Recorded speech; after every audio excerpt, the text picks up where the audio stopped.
Coming up on Network Africa. Mali's former Prime Minister Maiga is detained by the country's military junta for corruption charges.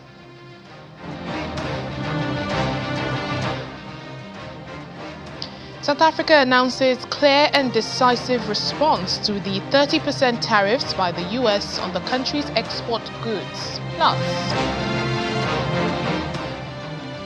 Nigerian lady accused of unruly behavior aboard an Ibom Air flight is released following federal government's withdrawal of its criminal complaint against her.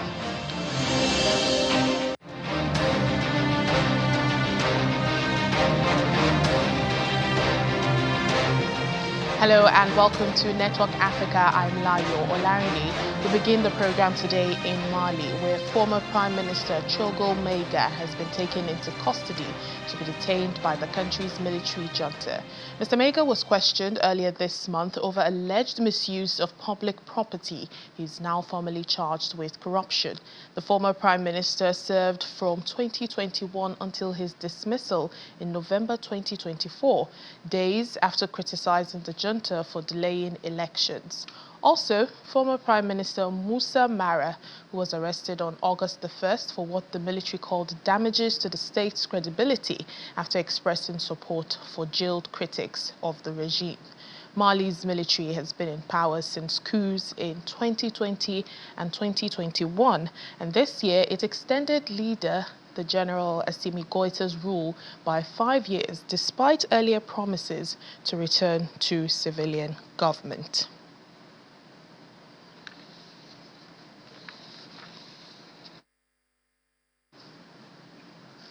French President Emmanuel Macron has acknowledged the violence committed by his country's forces in Cameroon during and after the Central African nation's struggle for independence.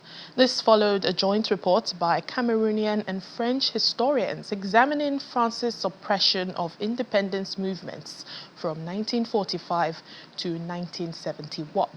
In a letter to Cameroon's President Paul Biya, President Macron said the report made clear a war had taken place in Cameroon during which the colonial authorities and the French army exercised repressive violence of several kinds in certain regions of the country. President Macron has expressed willingness to work with Cameroon to promote further research on the issue, while highlighting the need for both countries to make the findings available to universities and scientific bodies.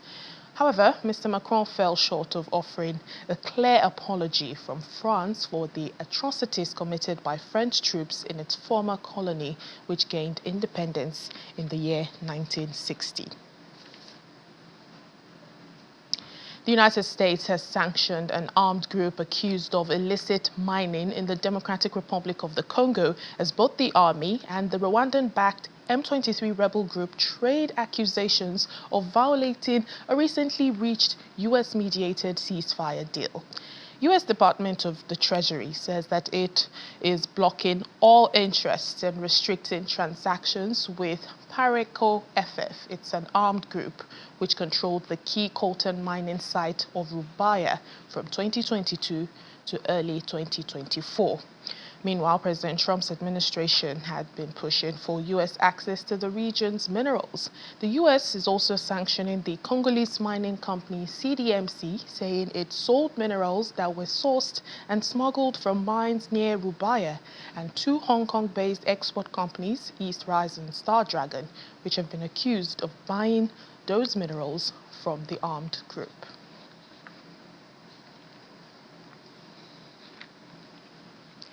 We're in South Africa now, where Minister of Trade and Industry Parks Tau has announced a clear and decisive response to the 30% tariffs by the U.S. on the country.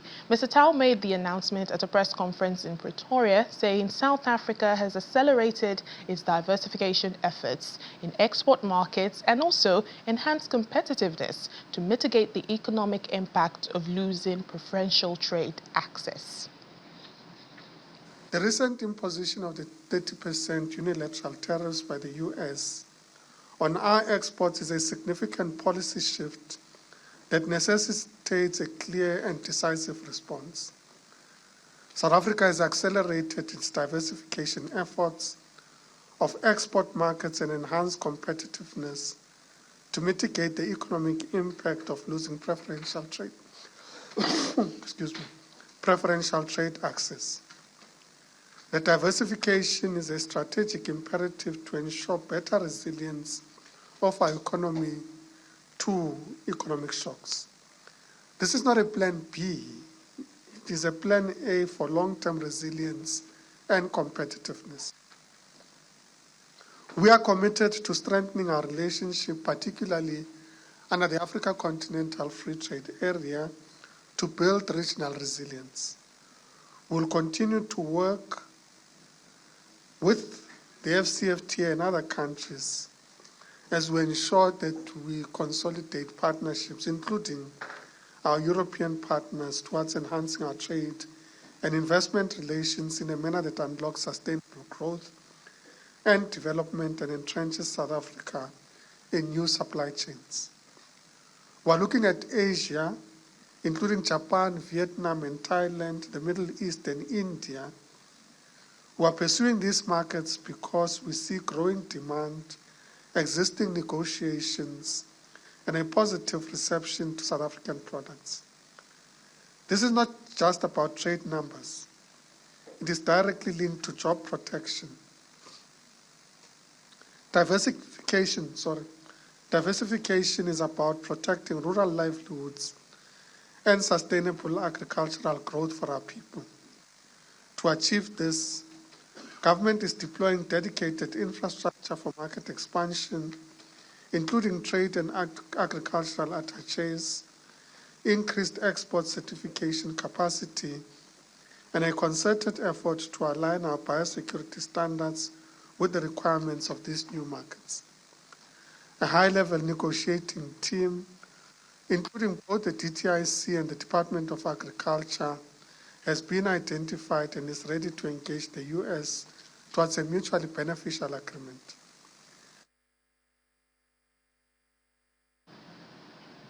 Still in South Africa, Minister of Small Business Development Stella Ndabeni has emphasized the limited participation of small businesses in both regional and global markets.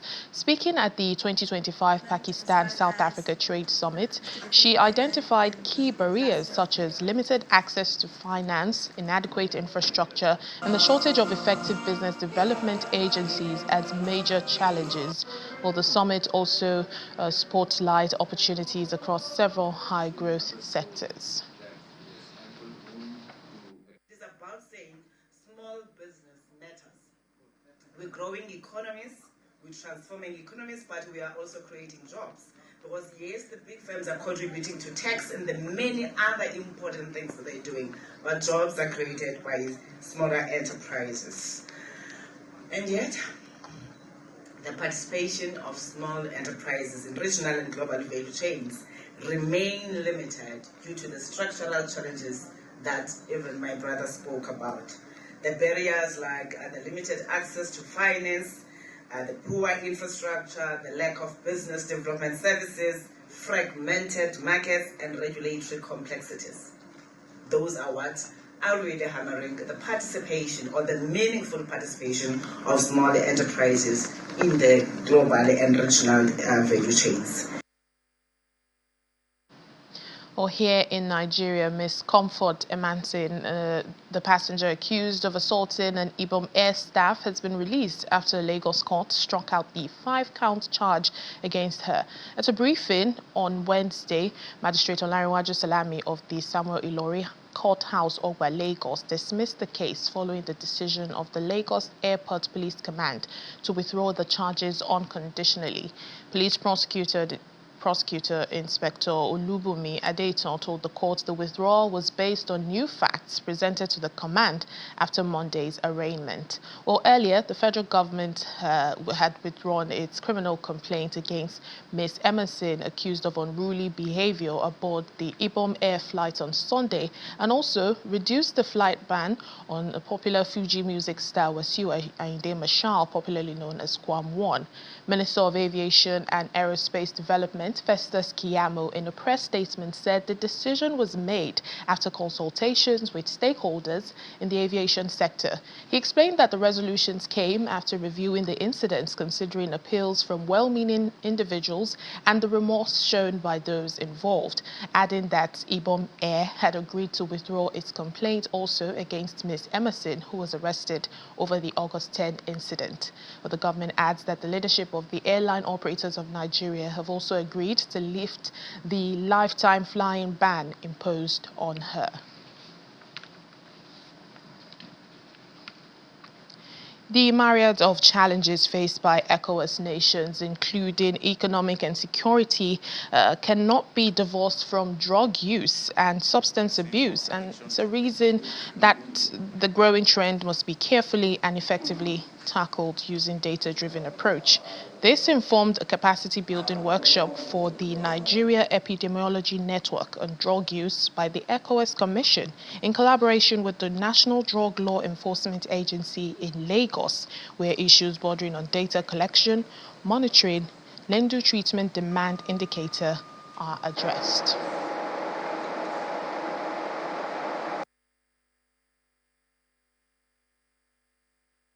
You know, the 2018 National Drug Use Survey revealed that 14.3 million Nigerians are using psychoactive substances, excluding alcohol and tobacco. And for us, that's a very high figure. And within this figure, we have 376,000 who have drug use disorder. That is those who are in contact with treatment center. And that shows also a very high figure. The study also revealed the trend, the kind of drug that is being used by young people, especially between the ages of 25 and 39 years. And these are the youth of a country. When such people are on drugs, that is going to affect everything that has to do with that nation. So we see it as a very huge problem, and since that time we decided that data must be a priority for us, because when you collect data, you understand the nature and the trend of the problem. If you're talking about drug abuse and you look at your data, you'll be able to make informed decisions, because that is something you are making reference to as data. The manpower loss that drugs bring is a major economic factor. In fact, if somebody doesn't look at it from that point of view, you may think drugs has nothing to do with with development, with the economic situation, but that is not the case. You can imagine the young people that we lose, those with good brains who could become people who can take this region, in terms of development. So there are so many issues. And in terms of the economy, we need to open our eyes, look at the drug abuse situation, try to solve it from that level, and it will have rippling effects on our productivity. Take a break now on the program. Still to come.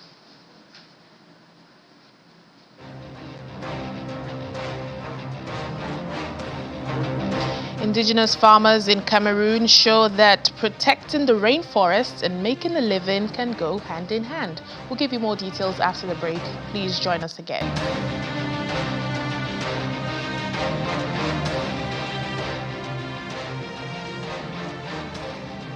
Welcome back to the program. As part of efforts to unlock the economic power of land in Nigeria, the Federal Ministry of Housing and Urban Development has announced plans to improve land title to 50% in the next 10 years. The minister in charge, Ahmed Dangiwa, made this known during a workshop on land tilting registration and documentation program in Lagos. The Lagos State Governor, Babajide Sanwo-Olu, who was also at the event, explains that electronic land documentation is the only way forward to reduce physical interference and build a future where land rights are secured. Key stakeholders in the housing sector, including the Federal Ministry of Housing and Urban Development, as well as the Lagos State Governor, Babajide Sanwo-Olu, senior government officials, all converge on Eco Hotel and Suites to address issues of land titling, registration, and land documentation. Lagos, being the state where real estate is thriving, the federal government has put together this workshop for states' commissioners on land matters. The minister revealed that less than 5% of land has title deeds. As you all know, less than 5% of land is formally titled. The rest remains locked in informality, inaccessible for investment, and vulnerable to disputes. That's why the Land for Growth program is more than an administrative reform. Under the program, we aim to increase a formal registration of land titles by at least 50% within the next 10 years. Some of the speakers believe that physical planning is the biggest challenge facing the country and must be managed effectively by implementing digitized land registration for national growth. The biggest problem that we have in this part of the world, West Africa, whatever, is physical planning. So I think what we are doing here today, like you said, Honorable Minister, is very necessary, is important. It makes us more prosperous as a people if we do it right. A centralized digital platform can provide for real-time access to land records and enhance transparency and reduce opportunities for fraud. However, achieving this requires robust cybersecurity measures. The host governor, Babajide Sanwo-Olu, emphasizes that the electronic land documentation must be embraced for seamless procedures. And so for us in Lagos, the goals strongly aligns with our own vision on urban planning that we have set out for ourselves, an agenda that we believe will secure land titling and make it more legal, create a more legal document.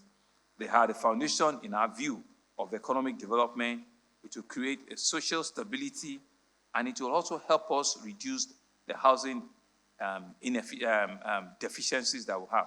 The Renewed Hope Agenda initiative to unlock the economic power of land will be driven across the 36 states and the FCT in order to build a future where land rights are secure.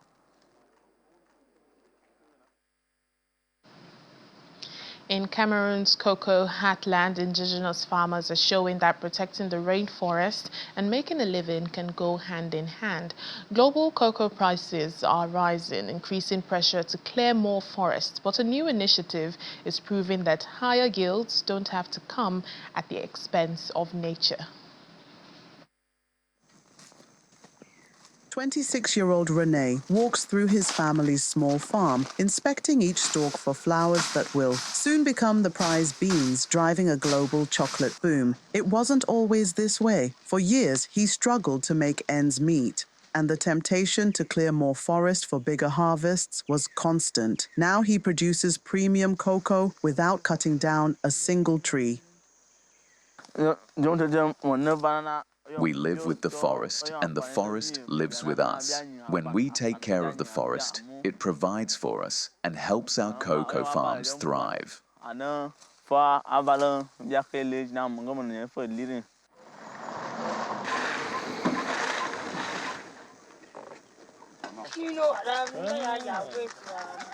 Rene is Baka, one of Central Africa's indigenous peoples who have lived with and from the rainforest for generations.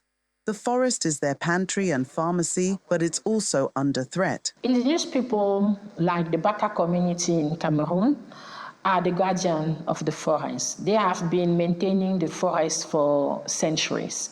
They live in the forest, they live around the forest, and they really depend on it for their food. Backed by the UN Environment Programme and the Global Environment Facility, the Congo Basin Landscapes Initiative trains farmers to double yields from existing plots, cutting the incentive to clear forest. One of the key elements of the Rainforest Alliance certification is the protection of natural forests. By avoiding deforestation, we are maintaining the habitats for endangered species, for the high biodiversity we have in the Congo Basin. And by doing this, we are also maintaining cultural geography of indigenous communities. So we're helping them understand the principle that people need nature to thrive, to understand also that frontiers don't really apply to forests. Indigenous people are very important in protecting ecosystem. They are the guardians of these forests, especially in the Congo Basin. Their traditional knowledge and the way they relate to these forests is very important, and we can learn a lot from them. The Congo Basin is one of the world's largest carbon sinks and home to elephants, chimpanzees, and over 11,000 species. Its survival and the fight against climate change depends on people like René and on finding a balance between growth and conservation. Let's take you back to our leading story for today, the arrest of former Prime Minister in Mali. Joining us now is Channels TV's Sahel correspondent, Mo Sani Aliyu. Hello, Mo. Good to have you. What's the political climate right now in Mali connecting, these recent arrests of the former Prime Minister? Well, thank you for having me.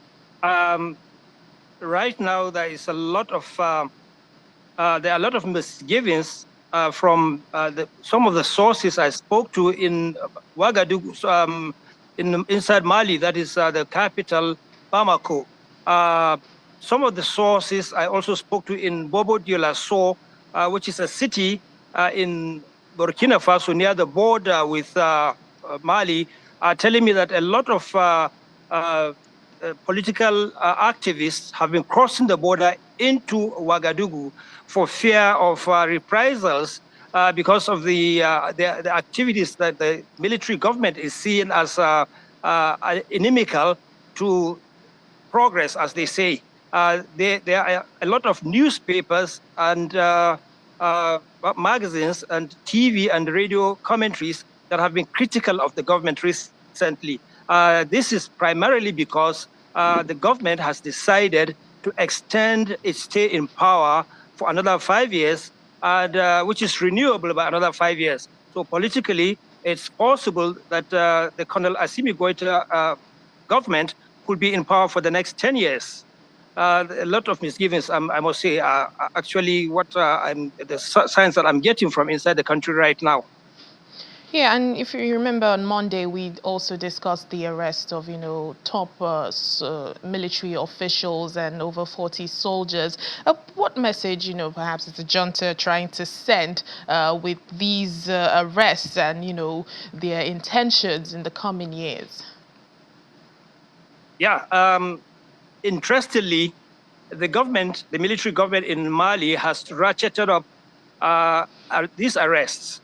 In this month of August alone, the government has arrested 2 former prime ministers.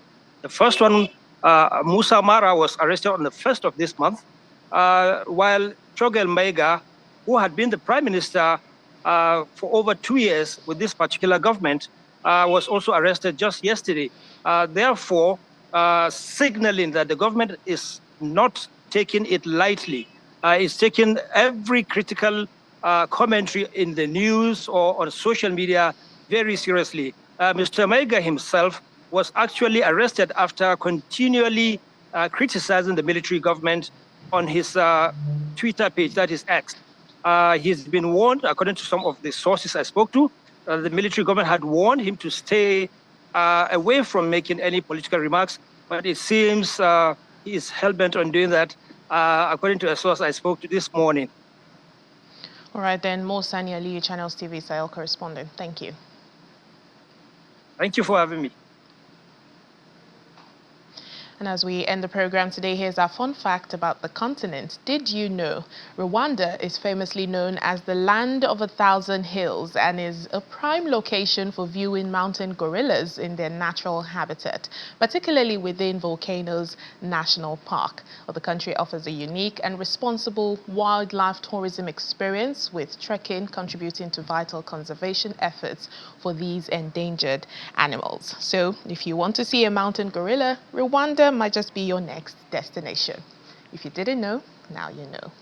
That's it on the program for today. Thank you so much for watching. I'm Layo Olarinde.